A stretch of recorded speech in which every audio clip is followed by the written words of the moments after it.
bata. Okay, sige. Enjoy, watch, and learn. Pakpak guys, kanina sila kusugod. Tumay pakpak.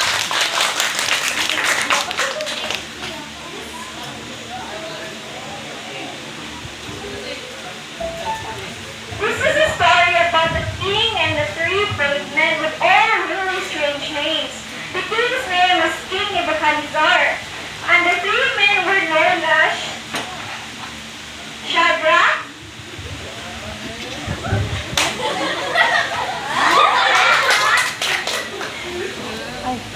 and Abednego.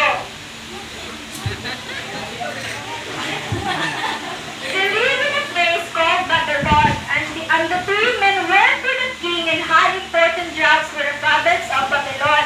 King Nebuchadnezzar made an image of gold, 60 cubits high and 6 cubits wide, and set it up on the plain of Dora in the province of Let's Babylon. imagine na lang guys that is 60 cubits high and 6 cubits wide to siya. He then summoned the satraps, prefects, governors, advisors, treasurers, Ang gamay yun. judges, Ang gamay. magistrates, and all the other provincial officials to come to the dedication of the image he had set up.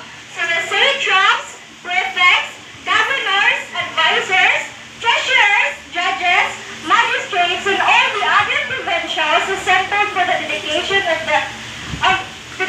of the image that King Nebuchadnezzar had set up, and they stood before it. When the herald loudly proclaimed,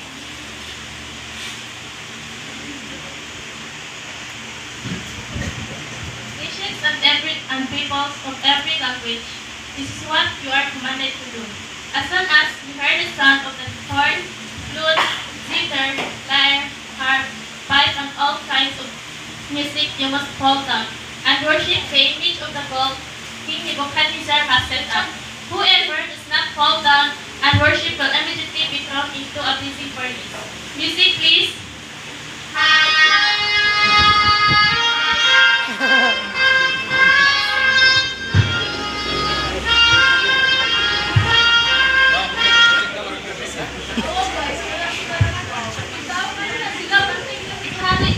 sumbong na ko sa hari na para panisyan sila.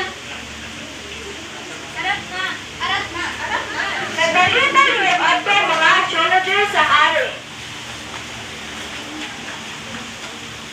May the king live forever. Your Majesty, panahon kay isuko ang play ng music kay tumaw-taw ng worship sa imong buwan sa nasyon. Kanya, dili masunod kay ilabay sa blazing furnace.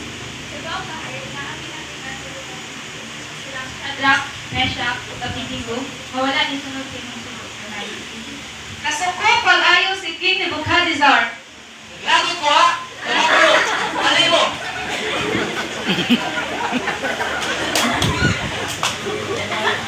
Lalang sila sa ako atubangan. Kawan tayo!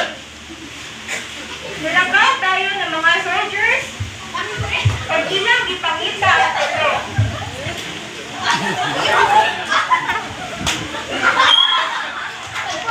Uy! Dara sila! Ha?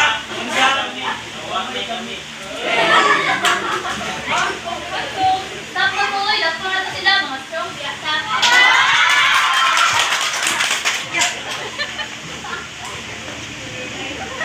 Ano man mo eh? Asa mo yung dalon? Secret! We're okay! Para na, daghan na yung istorya. Gidala sa mga soldiers ang tuloy adto sa hari.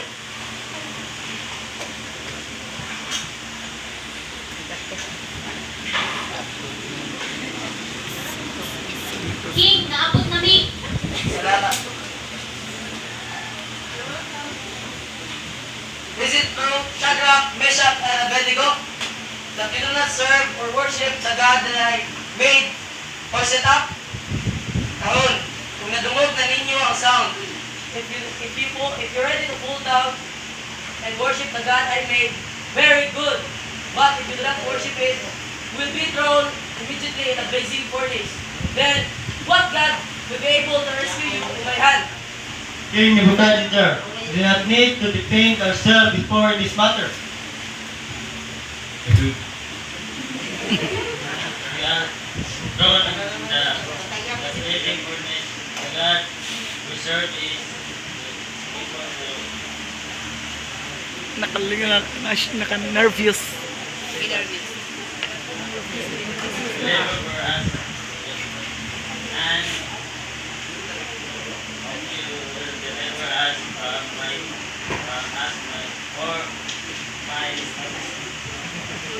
even if it does not, we will not serve your God or worship the image of gold that set up.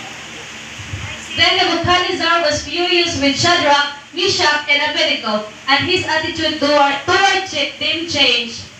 Naglagot ang hari. Mali muli sa mga tubangan.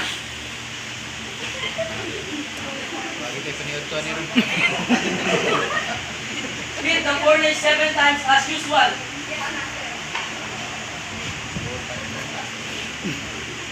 Ako mga bati.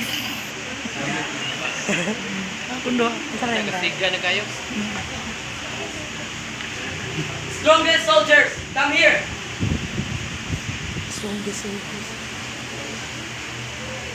Tie up and throw them into the blazing furnace.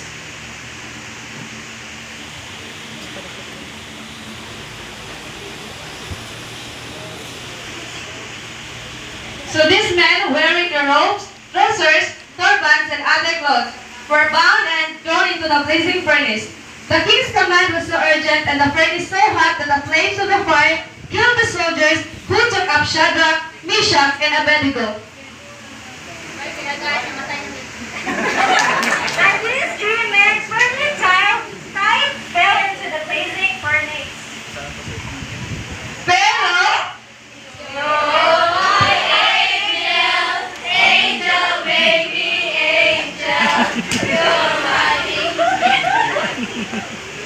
Matulungan ito mabuhok akong ipalabay sa tayo. Pero look, there are 4 men walking around the fire, unbound and unharmed. Then, the 4th man looks like the son of the gods. Si Daniel ang hari sa blazing furnace. Shadrach, Meshach, and Abednego, come out, come here. they saw that di kawas ang tulo o gitapukan sila sa tanan.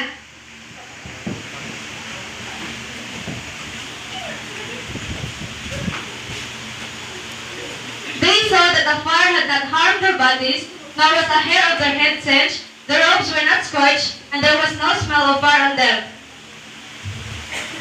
Dalaygon ang Diyos nila Shadrach, Meshach, ug Abednego.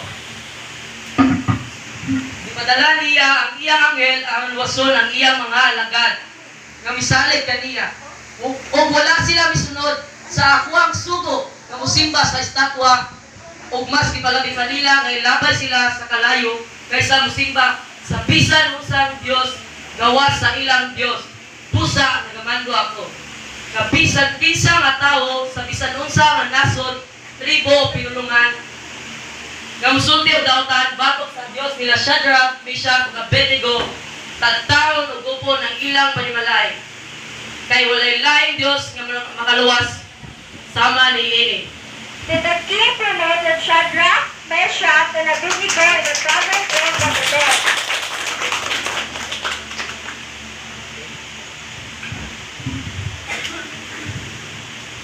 Unsa man ang ato nakatunan based sa story? Si Shadrach, Meshach ug Abednego ipakita sa kung unsa sila ka matinud-anon sa Dios. Bisan pa man naiaguman ang init na kalayo apan ligon ang ilang pagtuo kay ilang gituman kung unsa ang kabubuton sa Dios. Ang tinuod nga hari nga atong tumanon mao gayud si Ginoong Hesus Kristo. Very good.